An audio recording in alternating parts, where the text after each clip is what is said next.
les amis. Mais ça ne va pas m'empêcher de parler un petit peu de ce qui se passe ici, parce qu'on commence toujours comme ça. Donc c'est une semaine extrêmement féconde, puisqu'aujourd'hui, bon, voilà, une intervenante quand même un peu exceptionnelle. Demain, c'est un footballeur aussi pas mal, Thuram qui va venir ici parler avec des lycéens, des collégiens. Et puis on va avoir Anne-Marie Gara qui est quand même un grand auteur dans la même semaine et un atelier d'écriture samedi. Je ne vous raconte pas le reste parce que ça se passe ailleurs. Voilà, alors l'histoire d'Elia.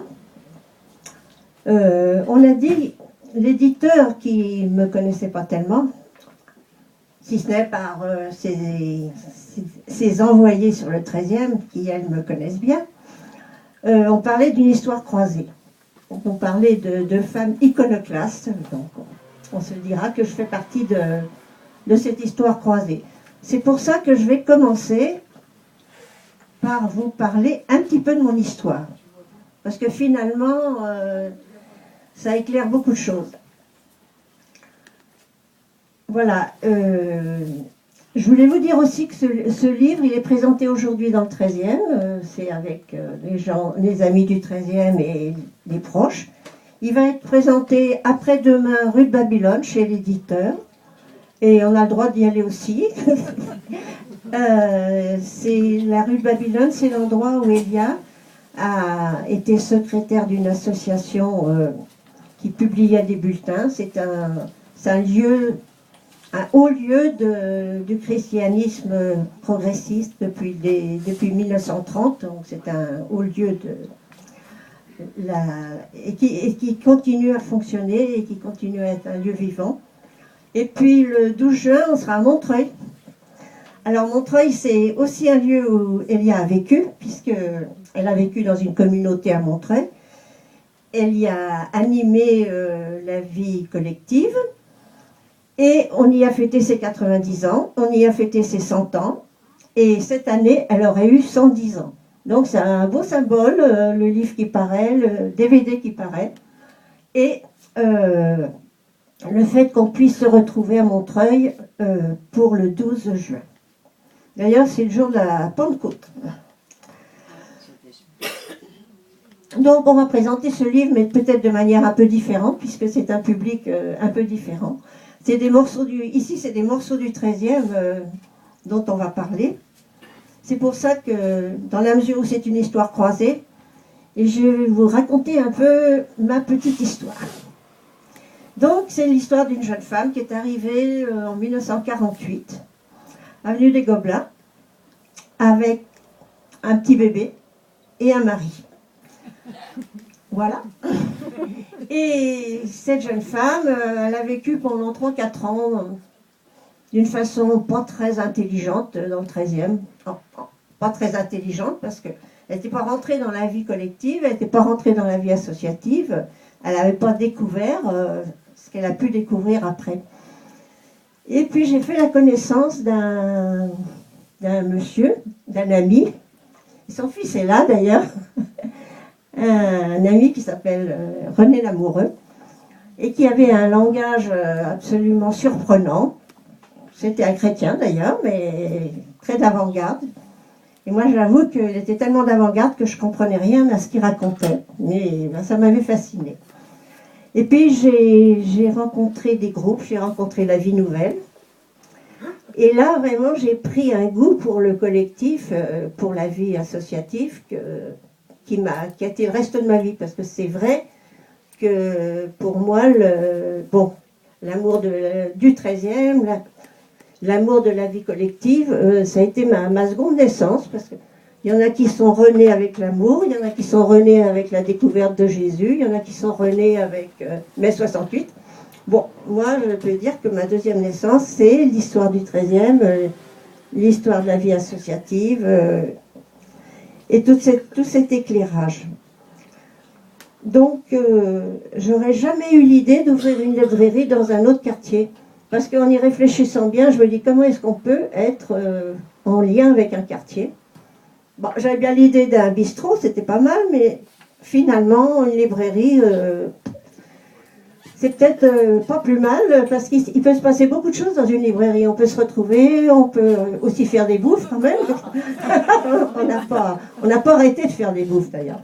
Et donc, dans une librairie, on peut organiser des soirées, on peut organiser des solidarités, il peut se créer des associations. Donc, au bout d'un certain temps, je me suis dit, ben voilà, c'est la bonne idée, c'est de créer une librairie. Et Jonas, ce prophète qui avait été envoyé à Ninive, apporter la bonne parole dans des lieux vraiment peu accueillants. Alors les éditeurs considéraient que le 13e c'était un lieu très peu accueillant pour le livre, qu'on était complètement fous, qu'on était vraiment des prophètes de vouloir ouvrir une librairie dans ce 13e, parce que c'est vrai que c'était pas du tout un quartier comme il l'est aujourd'hui. Donc, il n'était pas question pour moi d'ouvrir une librairie dans un autre quartier. L'amour du livre est à l'égal de l'amour du quartier et de la vie associative qu'on peut y créer. Et il s'est passé pas mal d'années. Et en 1981-82, la librairie a été victime de 3 attentats successifs. Elle a été complètement détruite dans un premier attentat. Le jour où on a tout vidé les lieux pour faire des travaux, elle était à nouveau victime d'attentats. Le lendemain de la crémaillère, elle a été à nouveau victime d'attentats.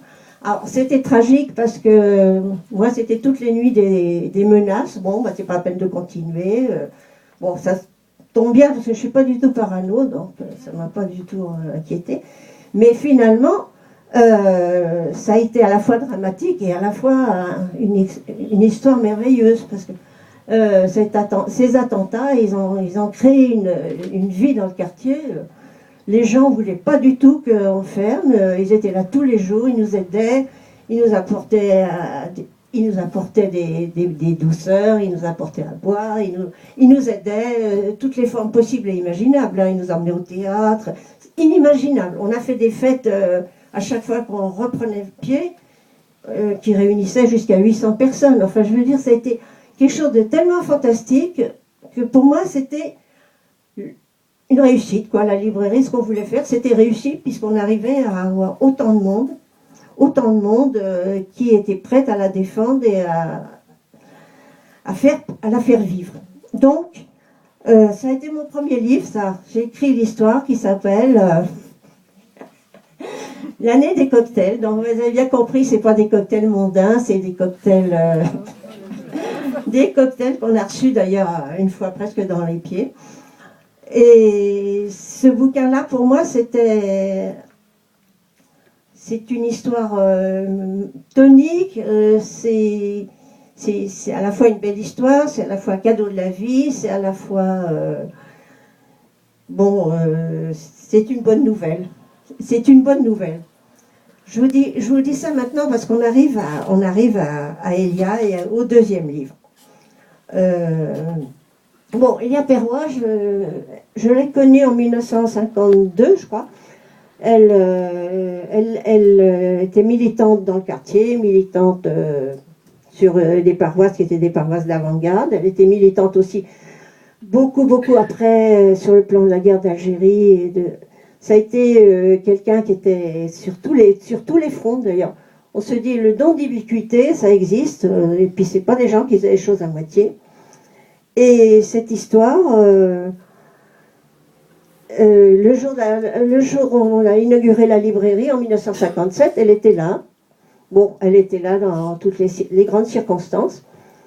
Mais elle me faisait un peu peur, moi, parce que Elia, c'était quelqu'un de directif, quelqu'un qui était radical, j'étais pas de la même pointure. Moi, je me sentais vraiment un petit peu dépassée et puis intimidée par Elia. Donc, je vous raconterai la suite, mais c'est beaucoup plus tard qu'on est devenus des très très grandes amies. Dans la préface de mon livre, Gilles Perrault a bien voulu écrire. Il dit que